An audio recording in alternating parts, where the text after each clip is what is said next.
E aí, pessoal, tudo bem com vocês? Na aula de hoje nós vamos dar continuidade ao conteúdo sobre reprodução sexuada. Então agora vamos para a parte 2 da nossa aula. Como nós vimos anteriormente, a reprodução sexuada é o tipo de reprodução caracterizado pela presença de dois gametas, o óvulo mais o espermatozoide. O espermatozoide, por sua vez, ele vai percorrer um caminho até conseguir chegar ao óvulo e assim fecundar o mesmo. É o que nós chamamos de a grande corrida da vida, onde os espermatozoides vão se enfrentar na tentativa de ver quem chega primeiro ao óvulo. Nesse processo, apenas um será o grande vencedor, aquele que conseguir fecundar o óvulo mais rápido.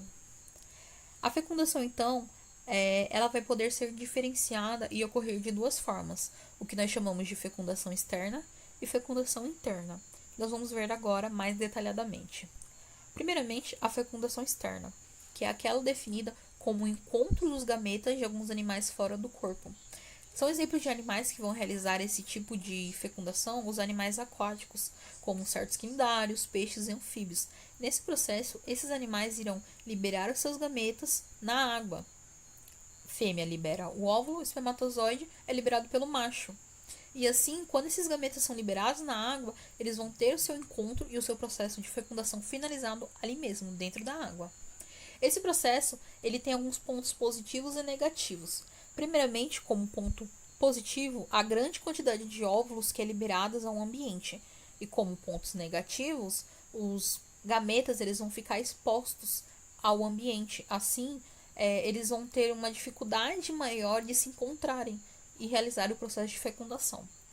Outro ponto negativo é que quando ocorre o processo de fecundação, os embriões que são formados, eles vão se desenvolver e vão completar o seu ciclo no ambiente externo. Aqui nós temos uma imagem que ilustra um pouquinho o processo de fecundação externa. Aqui representado por anfíbios, no caso os sapos, aonde fêmea e macho vão liberar os seus gametas, que após serem fecundados vão formar um ovo. Esse ovo, o óvulo fecundado, ele vai passar o processo de divisão até formar um embrião, que depois irá se desenvolver também por diversos processos, produção de tecidos, dentre outras coisas, até formar o girino. Esse girino, ele vai ter uma característica bem diferente do adulto. Durante o processo de metamorfose do girino, ele vai ter o desenvolvimento de membros, como a perca de membros, a redução de membros, e ele vai finalizar o seu processo de metamorfose quando ele se tornar adulto. E agora a gente vai ver a fecundação interna. A fecundação interna ela é a forma mais comum de fecundação entre os animais. Como exemplo, os animais terrestres, os répteis, as aves, os mamíferos. Aqui inclui também os seres humanos, insetos e aranhas. Nesse processo, a fecundação ocorre internamente, dentro do corpo da fêmea. Esse processo também, em algumas exceções, vai ser encontrado em animais aquáticos, como o polvo, a lula e alguns peixes. A fecundação interna ela é bem vantajosa, porque ela apresenta algumas características positivas, mas ela também vai apresentar algumas características negativas. Primeiramente, como características positivas, é que há uma maior chance de fecundação, porque os gametas e assim mesmo o embrião ele não vai ficar exposto. Já um ponto também negativo vai ser a produção dos óvulos, que vai ser bem menor quando comparado com a fecundação externa. Mas quando a gente para pensar no embrião, a gente tem outro ponto positivo. O embrião ele não vai ficar exposto a um ambiente externo, ou seja, ele não vai se desidratar e vai perder água. E isso é um ponto muito positivo para os animais que se reproduzem e realizam fecundação interna. Além desses tipos de fecundação que foi dito, né, fecundação externa e interna, os animais que reproduzem-se de forma sexuada, eles podem ser classificados como ovolíparos, ovivíparos, ovovivíparos e vivíparos. Eu sei que pode parecer um pouquinho complicado esse monte de termo, ovovíparo, vivíparo, ovo, não sei lá o que, mas fiquem calmos. Agora a gente vai aprender um pouquinho sobre cada uma dessas denominações. As espécies que são classificadas como ovolíparos, dentre machos e fêmeas, são aqueles que vão lançar um número grande de gametas na água. E esses gametas eles vão se encontrar, realizar o processo de fecundação ali mesmo no ambiente aquático. É a fecundação externa. E como exemplo, nós temos os peixes, invertebrados aquáticos e anfíbios. Por sua vez, nós vamos ter os animais denominados como ovíparos, que são aqueles que podem realizar tanto a fecundação externa quanto à fecundação interna. Nesse caso, as fêmeas elas vão liberar os ovos de seus corpos depois que ocorrer o processo de fecundação. Os embriões que são formados, eles vão se desenvolver no ambiente externo, dentro de ovos, e eles vão se alimentar, se desenvolver, crescer por meio de reservas nutritivas que vão estar dentro desse ovo. Na maioria dos casos, esses ovos, eles vão possuir uma casca bem rígida para impedir que o ovo ele se desidrate, que perca água. E são exemplos de animais que vão realizar esse processo: os peixes condrictes, as aves, répteis e invertebrados, que no caso é representado pelas joaninhas e outros animais também. Por sua vez, os animais que são denominados como ovivíparos são aqueles onde o ovo ele vai permanecer dentro do corpo materno até o fim do desenvolvimento embrionário e posterior à eclosão, onde serão liberados os filhotes que já vão estar formados e vão ser cópias bem pequenininhas dos indivíduos adultos. E como exemplo, nós vamos ter alguns répteis e também os peixes de forma geral. Por último, e não menos importante, nós vamos ter os animais que são chamados de vivíparos. Neste caso, o embrião ele vai se desenvolver completamente e exclusivamente dentro do corpo da mãe. E esse embrião ele vai ser nutrido, vai receber oxigênio diretamente das fontes fisiológicas que são provenientes do sangue materno, ou seja, ele vai ter uma ligação diretamente com a mãe. Em cada geração, então, nós temos os indivíduos que são gerados, a quantidade reduzida de filhotes. Então, como a gente viu, a gente vai ter esses tipos, né, diferenciados, os ovos também que são formados. Então, cada ovo, desde dos répteis, das aves, dos anfíbios e também quando a gente tem aí analisando o embrião dos mamíferos, nós vamos ter estruturas que são realizadas, que são formadas justamente para permitir que esses embriões eles possam se desenvolver da melhor forma.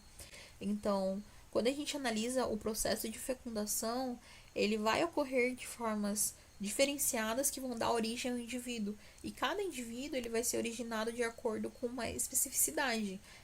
Por exemplo, os répteis, as aves, eles vão ter um ovo com uma casca rígida. Já é diferente. Quando a gente analisa os animais aquáticos, a gente vai ver o ovo, os gametas, né, o embrião, diretamente na água, sem nenhuma proteção. Em répteis e aves, então, os ovos eles vão apresentar grande quantidade de reservas que vão alimentar os filhotes, e esses filhotes eles já vão nascer parecidamente com os adultos. Nos mamíferos também vai ocorrer basicamente o mesmo processo, com exceção dos ovos, né? No caso, nós vamos ter apenas um mamífero que vai ser ovíparo, que no caso é o ornitorrinco. Então, o embrião ele vai ter diretamente um contato com a mãe. Nesse caso também, os filhotes eles vão se desenvolver, né, com esses nutrientes que vão ser fornecidos pela mãe. E além disso, quando eles nascem, eles são idênticos. Eles são muito parecidos com a mãe. Eles já nascem umas mini cópias, digamos assim.